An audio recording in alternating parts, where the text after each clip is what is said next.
Fáilte go míle Gaeilge. Welcome back to Let's Learn Irish.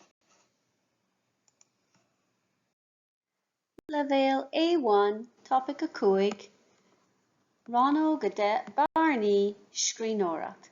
Level A1, Topic 5, Section 10, Fill in the blanks, Writing. Bearnaí, Scríbhneoireacht, Writing, using on folklore of winning le cursia sa dhéanamh agus cad a dhéanann tú nuair a bhíonn Aimsire agat. Beidh an bhilóg Bearnaí uait don gníomhaíocht seo. You'll need the handout blanks for this activity. Bearnaí. Lé na habartí shahias faoi Caitheamh Aimsire. Read the sentences below about pastimes. Lé tríd an rogha d'eagraí atá ann. Read through the choices of answers there are. Rannóg an focail is fearr, A, B, no C, ón moscahias the gach barna. Choose the most appropriate word, A, B, or C, from the box below for each blank in the sentence. Pause the recording for a moment while you complete the activity and then resume it here for the answers.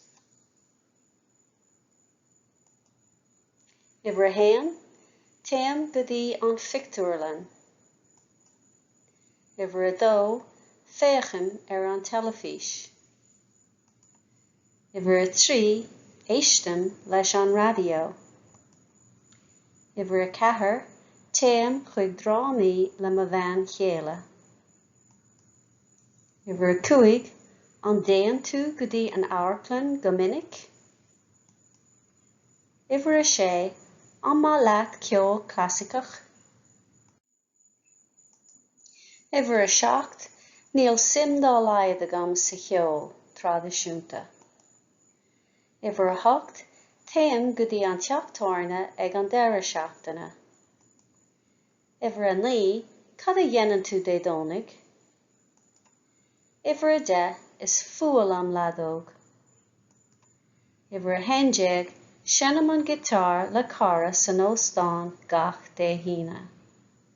Take a moment to go back over and read all of your answers out loud. Bearnaí, Brína Marnaí. Blanks and the meaning of the blanks. Sa chéad bharna is é an ficturelan an freagra ceart. Mar is focail buineannscinach é picturelan a thosaíonn le consan.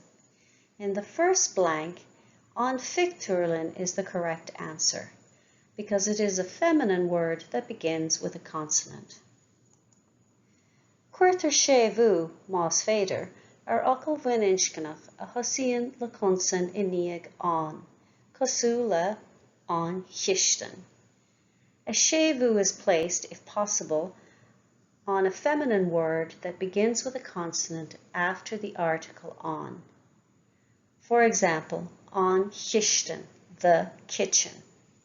An chiistin. Níl ein ahrú ar ocail iarnscinach sa chás céanna. For example, an baile, an baile. There's no change to a masculine word in the same case following the article an baile, no sévu.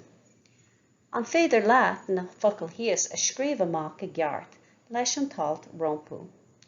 Are you able to write out the words below with the article in front of them? Bearnaí agus Brína Marnaí. Focail bhuineannscinacha. Chiistin, an chiistin.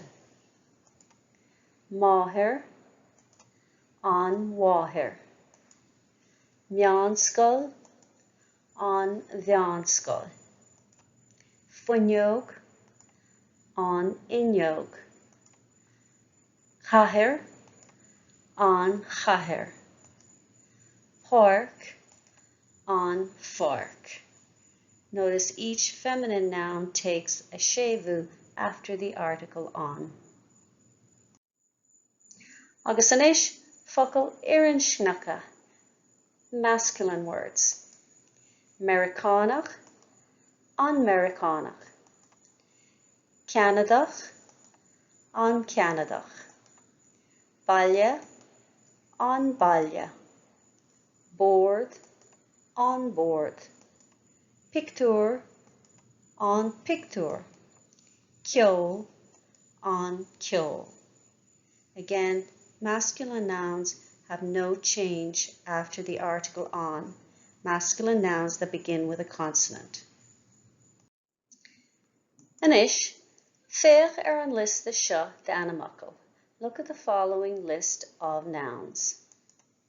An bhfuil na focal firinchcanach no buinchcanach are the words masculine or feminine.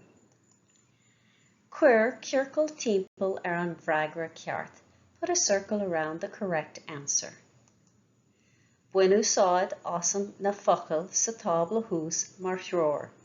Use the words in the table above as for direction. Agus anois na freagraí. Caitheamh buinchcanach, so an caitheamh. Sasanach firinchcanach, an sasanach. Pel buinchcanach, an fel. Allscoil buinchcanach, an allscoil. Duilleog buinchcanach, an duilleog. Seanmhaithéir buinchcanach, an teanmhaithéir.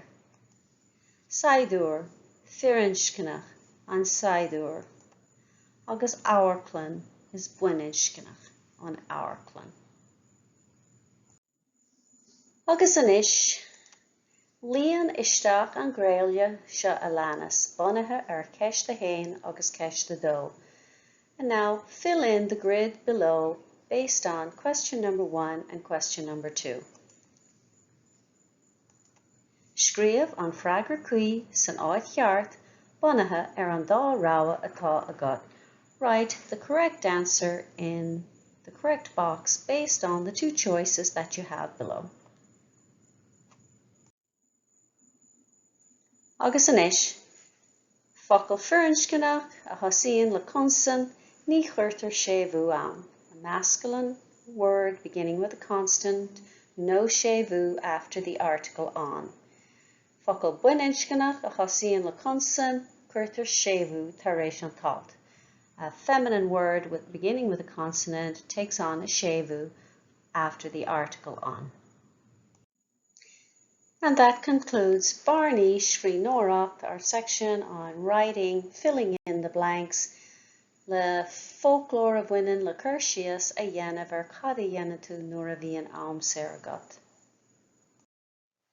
Tá na nótaí agus bilóg a oibre le fáil in éineacht le cóid fuaimne agus nascan na Quizlet, suíomh lúscartaí. The lecture notes and worksheets to accompany the course, along with the MP3 files and Quizlet links, this is a flashcard website, are available. The original files are available to download at Theastas Eorpach na Gaeilge, teg.ie, or edited versions can be found at my website, simplyjacinta.com. Direct link is in the description box below.